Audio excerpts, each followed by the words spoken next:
No tocante à inexauribilidade. A inexauribilidade tem relação direta com o quê? Com a historicidade dos direitos fundamentais. Percebam que, no caso, a inexauribilidade determina o quê? Determina que os direitos fundamentais podem ser ampliados a qualquer momento. Os direitos humanos podem ser ampliados a qualquer momento. Pessoal, nada impede que venha existir um tratado internacional tutelando o novo direito humano. E isso venha a ser reconhecido, por exemplo, no Brasil, caso ele venha assinar e ratificar esse direito humano. A inexauribilidade dos direitos humanos demonstra que trata-se de um rol exemplificativo, nunca um rol taxativo. Daí que está sempre pronto a ser ampliado, não restringido, mas ampliado. E isso você pode verificar no artigo 5º, parágrafo 2º da Constituição, agora trazendo para o âmbito dos direitos fundamentais, já que estamos falando sobre Constituição Federal. Vejamos aqui.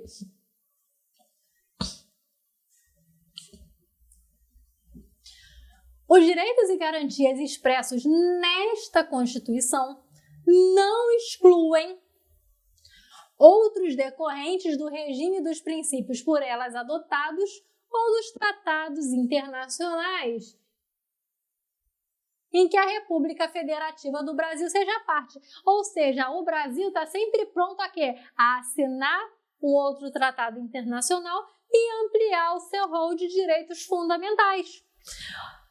O que temos no artigo 5º, do artigo 5º ao artigo 17, pode vir a ser ampliado. Por quê? Porque o rol de direitos fundamentais está sempre pronto para ser aumentado em virtude da inexauribilidade dos direitos humanos. E isso se reflete nos direitos fundamentais. Pode, no âmbito internacional, surgir tratado para abordar qualquer outro novo direito humano. Você percebe que, ao longo da trajetória do direito internacional, temos os tratados relacionados a direito do trabalho no âmbito da OIT, que cada hora surge uma nova convenção.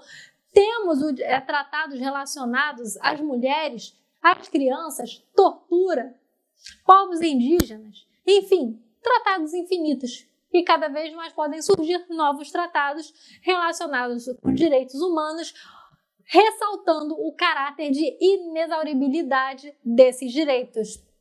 E no caso, perceba o seguinte, no âmbito brasileiro, essa inexauribilidade é possível ser bem vislumbrada também no artigo 6º, que fala sobre direitos sociais. Lembrando que direitos sociais são direitos humanos e direitos fundamentais no âmbito constitucional. O artigo 6º, ele volta e meia recebe um novo direito social.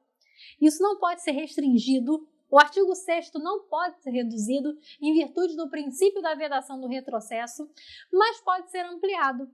Então, há novos direitos sociais que são contemplados. Percebemos aqui no caso o direito à moradia, que não existia até o ano 2000, não existia de forma contemplada na Constituição o direito à moradia, e o direito à alimentação, em 2010. Também foi adicionado o direito ao transporte, ou seja, o Constituinte originário de 88 consagrou determinados direitos sociais. Mas emendas constitucionais posteriores acresceram novos direitos sociais fundamentais. No caso aqui que eu trouxe para vocês, para terem como exemplo, o direito à moradia e o direito à alimentação. O que destaca o caráter de inexauribilidade, de sempre poder ampliar direitos fundamentais em âmbito constitucional e direitos humanos no âmbito internacional. Pessoal, se vocês estiverem com dúvida, não deixe de escrever.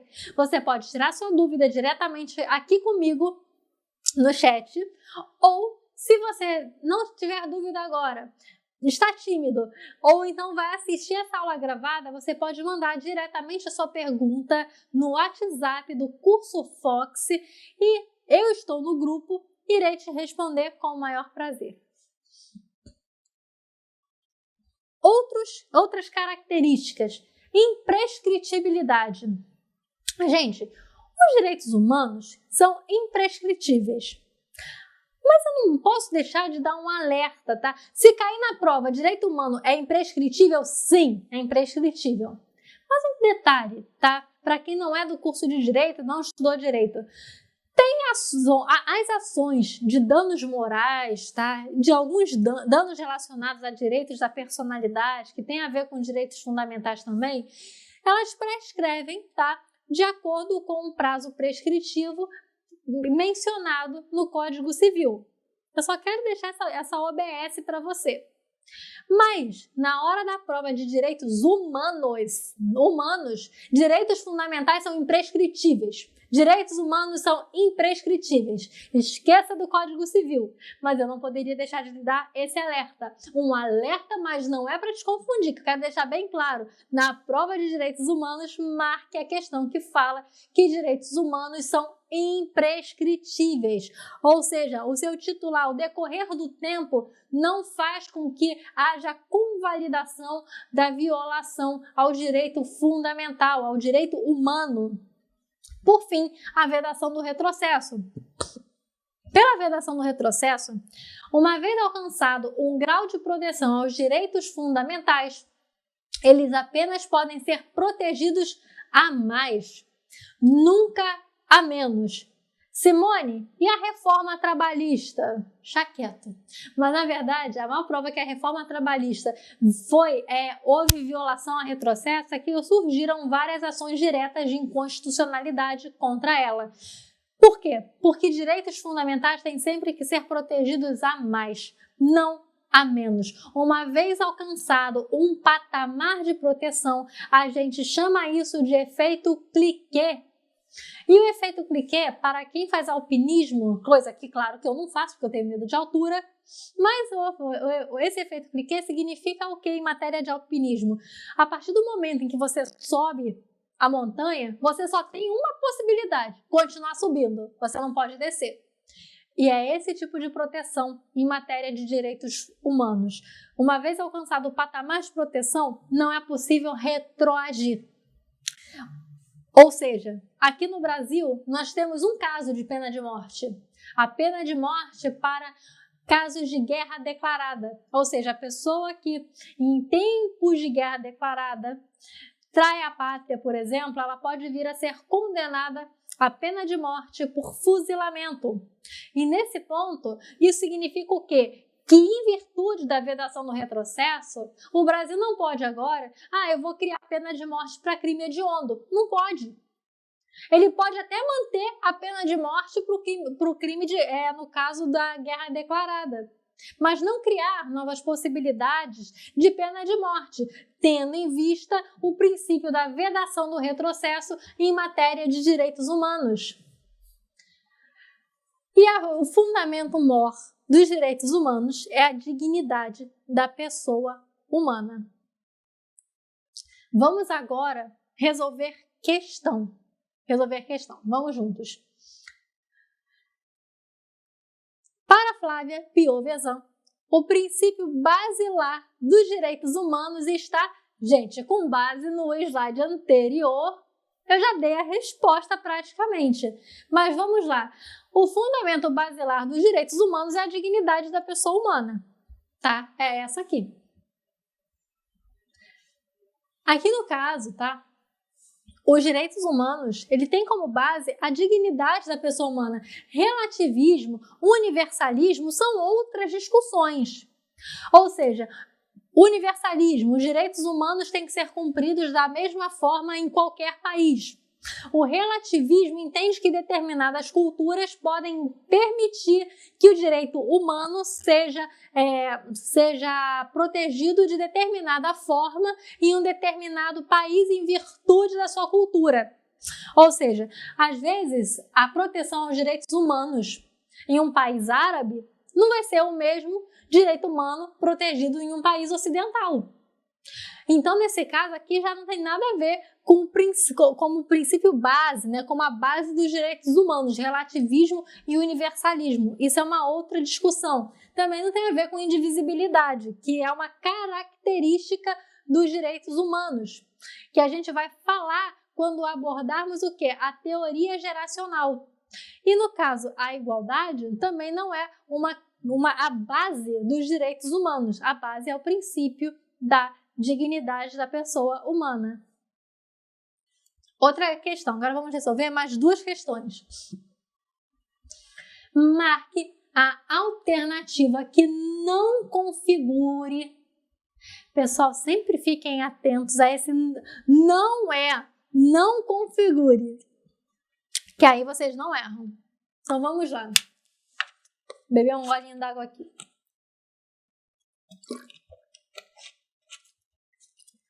Não é característica dos direitos humanos. A resposta está logo de cara, né? Os direitos humanos são prescritíveis? Não. Lembra que eu falei, direitos humanos são imprescritíveis, tá? Não é uma característica letra A. Eles são irrenunciáveis? São irrenunciáveis. Faltou um R aqui. Eles são inalienáveis? São. Eu não posso sair vendendo meu nome, eu não posso sair vendendo a minha fama, celebridade. Eu não posso sair vendendo a minha honra, eu não posso sair vendendo a minha vida, a minha integridade física. Lembre do arremesso de anão. E a universalidade. Todo mundo tem direitos humanos, independentemente da sua cor, raça, credo, opinião política. Eles são universais. Então, a única resposta que não configura característica dos direitos humanos é a letra A, que é a prescritibilidade. Eles são imprescritíveis. Próxima questão. Direitos humanos são... Esse aqui, inclusive, gente, a prova da agência da Polícia Civil. Direitos humanos são considerados fundamentais porque asseguram a livre faculdade do contribuinte de cumprir a lei. Ou seja, o contribuinte pode ou não cumprir a lei se ele quiser. Essa é a base dos direitos humanos? Não, né? Então vamos lá, direitos humanos não são fundamentais por causa da livre faculdade do contribuinte cumprir a lei, né? A participação obrigatória dos indivíduos em associações. Pessoal, o direito à associação não é obrigatório. Eu me associo se eu quiser. Se eu não quiser me associar a nada, perfeito. Então, os direitos humanos não são considerados fundamentais pela obrigatoriedade de se associar a alguma coisa. Então, essa aqui você descarta. Pessoal, eu espero que vocês estejam aumentando a autoestima de acordo com essa aula, porque você vê que a questão não é difícil. O direito do cidadão a uso capião, a escravidão. Gente, o cidadão tem direito a uso capião se ele cumprir determinado tempo em um terreno, em um apartamento, sei lá. Mas ele tem direito de escravidão e de servidão, gente? Não, ele não tem esse direito de escravidão. Já corta, né? Letra C você corta. D. A existência da pessoa humana e sua capacidade de desenvolvimento. Pronto, questão certa, letra D, e pronto, você passou no concurso público, porque você já acertou essas questões aqui. Perceba no caso, então, os direitos humanos são considerados fundamentais porque asseguram a existência da pessoa humana e sua capacidade de desenvolvimento. Outra pergunta. É correto afirmar sobre direitos humanos? Aqui ele quer saber o que é correto. São direitos determinados e limitados a pessoas e grupos sociais. Pessoal, não falei para vocês que direitos humanos são universais? Independentemente de raça, cor, credo, opinião política, etc. Que essa letra A ofende claramente a universalidade? Então, a letra A está errada. Ou seja, não é correto afirmar essa letra A. Tratam-se de direitos divisíveis à parcela da sociedade. Outra alternativa que ofende a universalidade dos direitos humanos. Quanto à sua natureza indivisível, ok, inalienável e irrenunciável, permite a qualquer tempo que seu beneficiário o renuncie. Ele é irrenunciável. Até aqui estava lindo, né? Indivisível, inalienável e irrenunciável. Permite a qualquer tempo que o seu beneficiário o renuncie quando violado. Vamos ver as outras questões. Porque um detalhe para essa questão, porque a pessoa ela não renuncia aos seus direitos fundamentais, ela pode vir posteriormente a alienar seu direito fundamental se ele se beneficiar, como no caso do Big Brother. Mas ele não renuncia o direito, ele pode estar alienando, ganhando dinheiro com isso, mas ele não renuncia, tanto que se ele tocar o sino ou fazer o que tem que fazer para ser eliminado, ser expulso, ele vai poder fazer porque ele não renunciou a seus direitos fundamentais e não tem contrato que vá atrapalhar ele bater o sino e sair do Big Brother. Então vamos lá. De alcance geral, devem ser aplicados de forma igual e sem discriminação. Essa é a certa. Agora vamos ver a letra E. Somente poderão ser invocados para tutelar direitos quando houver ameaça a minorias étnicas, pessoal. Direitos humanos não é só para minorias étnicas. Os direitos humanos são para todos. Como os direitos humanos são para todos, então a E você descarta e marca a letra D de dado, que os direitos humanos são de alcance geral, devendo ser aplicados de forma igual e sem discriminação. Agora a gente vai falar sobre as gerações de direitos fundamentais, tá?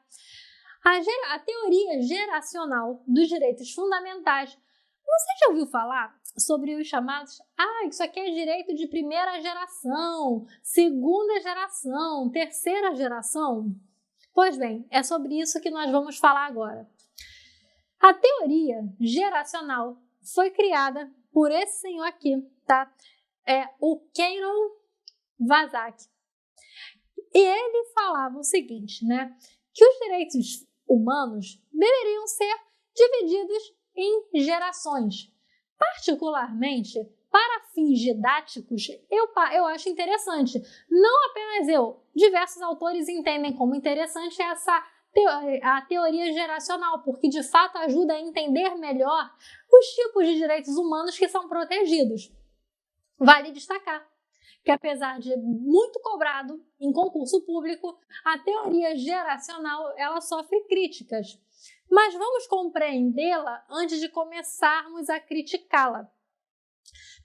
Então, o Keiron Vazak, lá em uma conferência em 1979, determinou o seguinte: os direitos fundamentais os direitos humanos se relacionam a cada ideal da Revolução Francesa, de 1789. Quais eram os ideais da Revolução Francesa? Liberdade, igualdade, fraternidade. Por isso que a primeira geração de direitos fundamentais são relacionadas aos direitos de igualdade. Segunda geração, direitos fundamentais de primeira geração, direitos de liberdade, segunda geração, direitos de igualdade e terceira geração, direitos de fraternidade. Então, nesse caso, há uma crítica à nomenclatura geração, porque, na realidade, o que se deveria falar é dimensão de direitos fundamentais, e não geração. Porque a ideia que dá é o quê? Que a primeira geração foi superada pela segunda, que por sua vez foi superada pela terceira. Quando, na realidade, os direitos humanos coexistem. Eles não superam um ao outro. Até porque os direitos de igualdade dependem do de liberdade. A pessoa busca a igualdade quando, por exemplo, busca o seu pleno emprego, quando ela tem liberdade de ir e vir. Se determinada pessoa não tem liberdade de ir e vir, a outra tem, a gente já está vendo uma falha na igualdade. Assim como os direitos de liberdade precisam dos direitos de igualdade. Por isso, a gente vê a função social da propriedade, né? A gente tem a propriedade, que é um claro direito de liberdade, primeira geração, e os direitos relacionados à função social da propriedade, como moradia, como um direito de segunda geração que coexiste com o direito de primeira. Então, voltando aqui, para você entender de forma bem clara, a teoria geracional ela vai subdividir originariamente os direitos humanos em 3 gerações, primeira, segunda e terceira. Vamos compreender agora essas gerações, tá? Primeira geração de direitos humanos fundamentais e também fundamentais são os direitos de liberdade. Esses direitos são conhecidos como direitos civis, direitos políticos, e nesse ponto foram frutos apesar de falar porque eles se relacionam com os ideais da Revolução Francesa, qual foi exatamente o marco, tá? O marco dos direitos relacionados à liberdade. O marco desses direitos foi justamente a Revolução Francesa e outras revoluções que buscaram limitar o poder do rei. Mas agora eu vou dar o intervalo para você tomar um café. E daqui a 15 minutos nós voltaremos e prosseguiremos o nosso estudo da teoria geracional. Tome um café e volte, por favor, que eu quero continuar falando com vocês.